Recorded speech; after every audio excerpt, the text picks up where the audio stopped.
Salut à toi, collectionneur de cartes Pokémon, c'est Kazin. Bon dimanche, comme d'habitude. Ah, il faut le souligner, bon week-end, bon dimanche, bon début de semaine. Et on va parler d'une série. Si tu aimes les shiny, elle est faite pour toi, évidemment.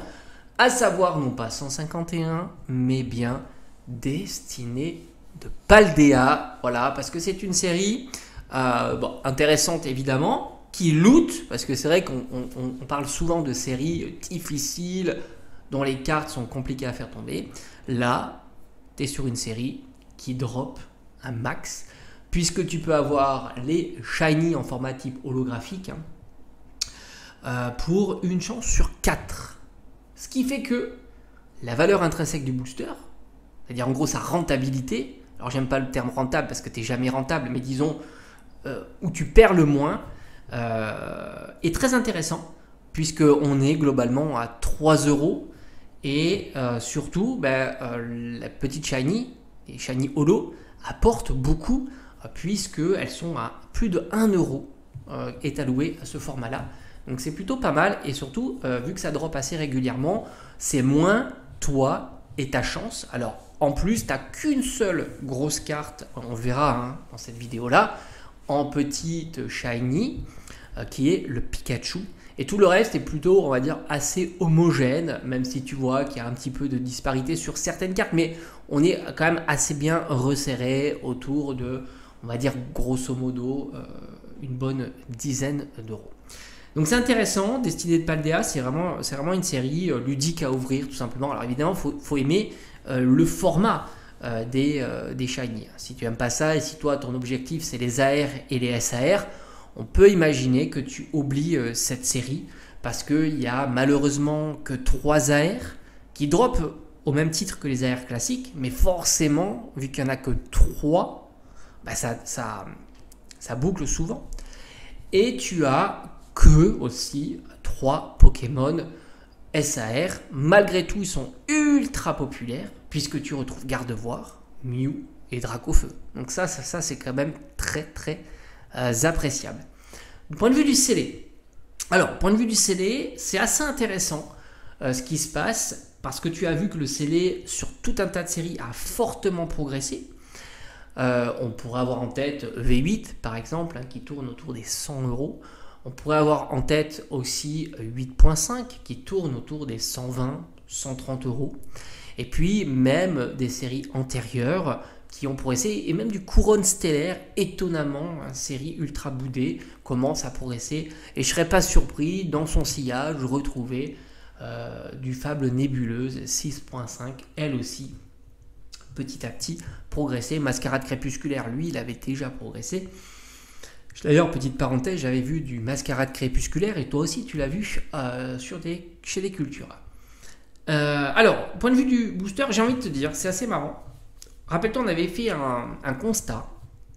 On avait l'item, enfin les items en règle générale, mais le TB en particulier.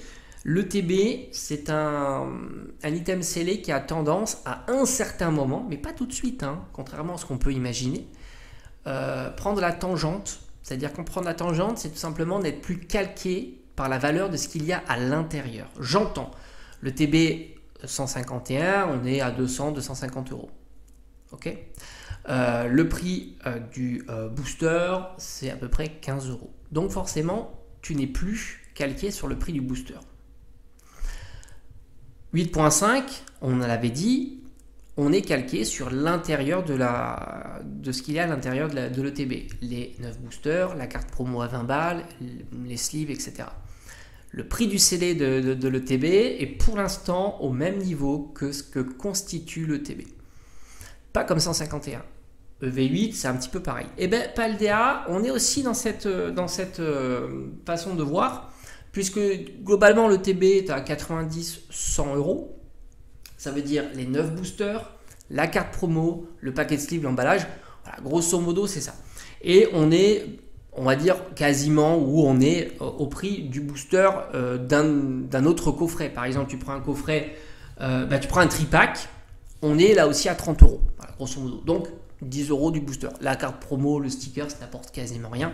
Alors que dans le TB, le packaging, le TB sans les boosters, ça peut se vendre 10-20 euros. Hein. C'est pas surprenant. Surtout dans la période actuelle. Il y en a qui aiment bien reconstituer sans aller passer par la case le TB scellé.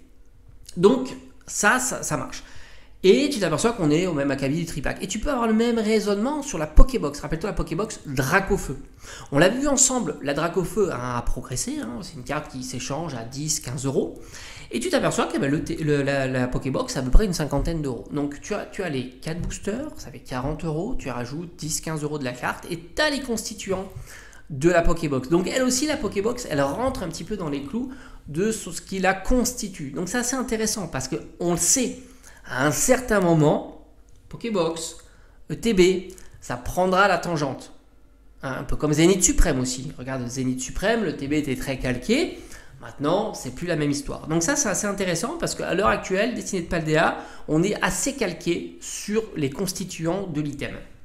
Et on n'a pas encore pris la tangente, ou alors si on l'a pris, c'est vraiment au départ de la tangente.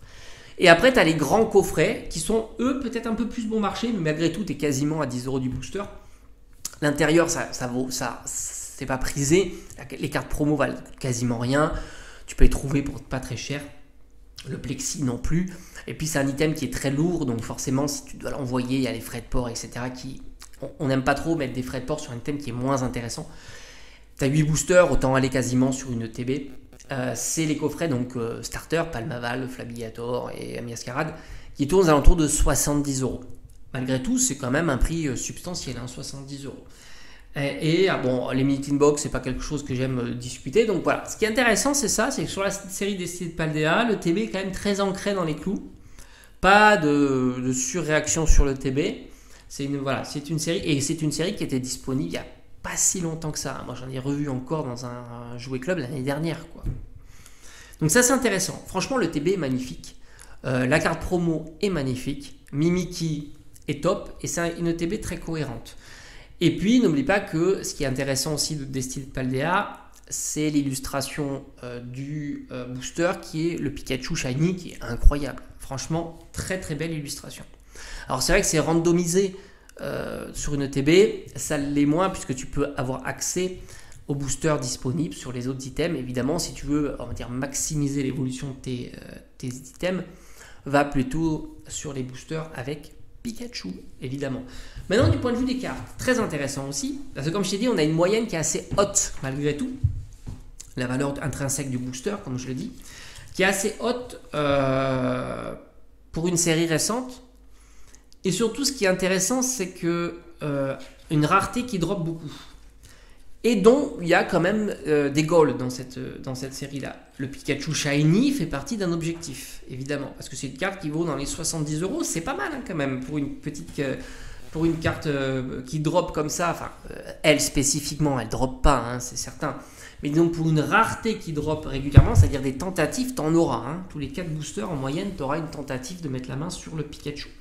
Moi-même, j'ai eu la chance de l'avoir, mais sur cette série-là, j'étais plutôt chanceux. Malgré que j'ai quand même ouvert beaucoup de boosters, même si on pense le contraire.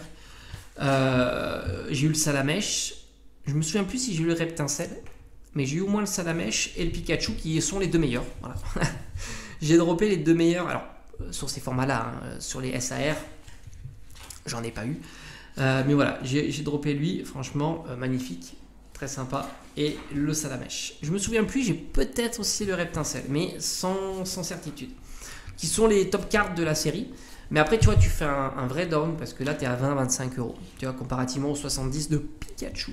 Mais qui était à 90, donc malgré tout, elle a baissé, hein, rappelle-toi.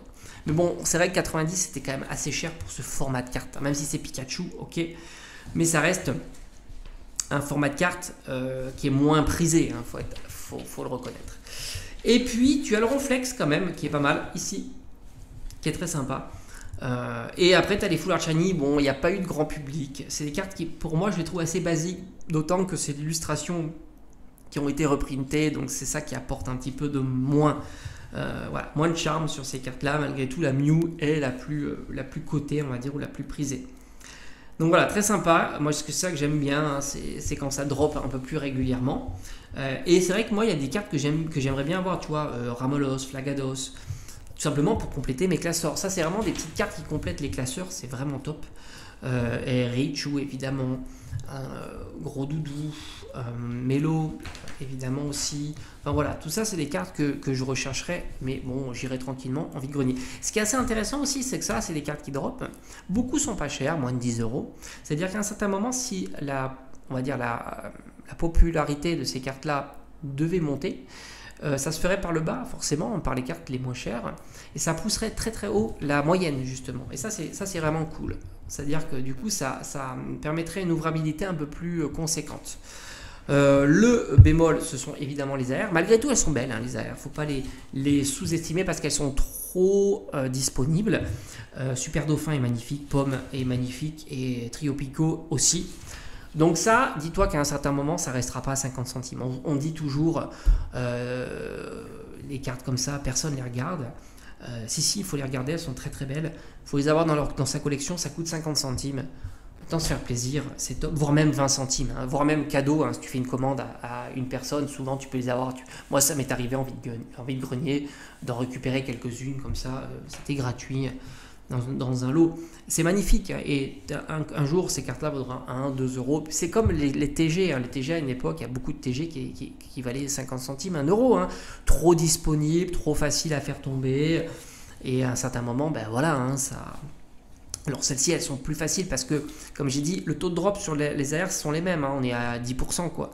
Mais le truc, c'est que tu as une chance sur 3 d'avoir tu as trop de doublons, en fait. C'est ça le truc. Quand tu as 10% de chance d'avoir une AR, mais tu as, je sais pas, 20 AR différentes, les doublons sont difficiles à avoir. Là, c'est pas le cas. C'est ce qui fait qu'il y en a beaucoup en revente et c'est ce qui fait que ça mettra du temps à avoir la remontée. Mais ça viendra, évidemment. Puis tant mieux, ça permet d'avoir des cartes pas chères. Les gold aussi sont vraiment pas chers. Beaucoup se sont cassés la figure. Je crois que les plus chers sont à 15 balles, les moins chers à 10 balles. C'est évidemment le bon moment. Hein. C'est des cartes vraiment pas chères, très sous-cotées parce que personne les aime. Moi, je parle de sous-côté parce que personne les aime. Il suffira qu'il y ait un peu de popularité, ça remontera, hein, tout simplement. Que ce soit sur le Pokémon ou sur le format. Yu-Yu, par exemple, Baojian et ainsi de suite. Les SAR dresseurs, c'est pareil. Hein. Le Pagna reste toujours au ras des pâquerettes. Alors, un tout petit peu monté, mais on est à ras des pâquerettes, sachant qu'il y a un Octali qui est incroyable devant. Machine aussi, elle est à 20 balles. Avec, regarde-moi toutes ces magnifiques Pokémon qu'il y a avec elle. C'est top. Tu as un magnifique Ampibidou en plus. Celle-ci aussi, Clove, est tellement ludique et sympa et au ras des pâquerettes. Et après, tu as 3 grosses SAR. Donc, ça, c'est top. Si tu drops une SR Pokémon, t'es refait, hein, évidemment, parce que tu as Mew et Dracofeu à peu près au même niveau, hein, 170-200 euros. Hein, et tu as le Gardevoir qui commence à remonter. Hein, il était plutôt à 70-80, on est plutôt à 100-110. Hein, c'est assez marrant. Bah, Gardevoir est magnifique. Mais Gardevoir a fait un up en règle générale. Hein, même la SAR, rappelle-toi la SAR EV1 qu'on trouvait. Moi, j'ai eu la chance de l'avoir à 25 euros, la SAR. Je me suis jeté dessus. Je l'ai vu dans une annonce, je me suis dit, bah, 25 euros, c'est pas possible, on la verra pas en dessous. Tout simplement parce qu'elle était, tu sais, légèrement, alors quand je dis légèrement, c'est légèrement, je pourrais te la retrouver pour te la montrer, off-center, tu sais, enfin un peu décalé. Il y en a ils se disent, parce qu'il y a ça, je l'achèterai jamais. Et du coup, tu fais des affaires de fou, tu perds 10 euros sur le prix d'une carte qui passe de 35 à 25, c'est colossal, hein, 10 euros. Et moi, j'ai pas pour vocation ni de la grader, ni quoi que ce soit, moi je veux l'avoir dans ma collection, tout simplement. Et c'est vrai que 25 euros, c'est un prix de fou. Et maintenant, voilà, elle est plutôt à 50 sur cette carte-là. Et du coup, ben voilà, et celle-ci, je la trouve encore plus belle. Elle est majestueuse, elle est très très belle, ce Gardevoir Shiny. En termes de qualité, de rendu de la carte, du travail sur la carte, c'est la plus belle. En termes de fun, moi, je préfère le Mew. Et voilà, mais très belle série, encore très très abordable. Hein. Puisque voilà, on va dire grosso modo, tu es un peu moins à 10 euros du booster. Donc forcément, c'est très abordable pour une série qui est quand même assez ludique à ouvrir, dont il y a quelques hits sympas à aller chercher. Donc série que je trouve à surveiller, évidemment, par rapport au contexte actuel. Très sympa. Mimikyu est top. Allez, je te remercie d'avoir regardé cette vidéo. Et puis je me dis, avec les retours qu'on a, je pense que Pokémon est tranquille encore quelques temps. Allez, à bientôt.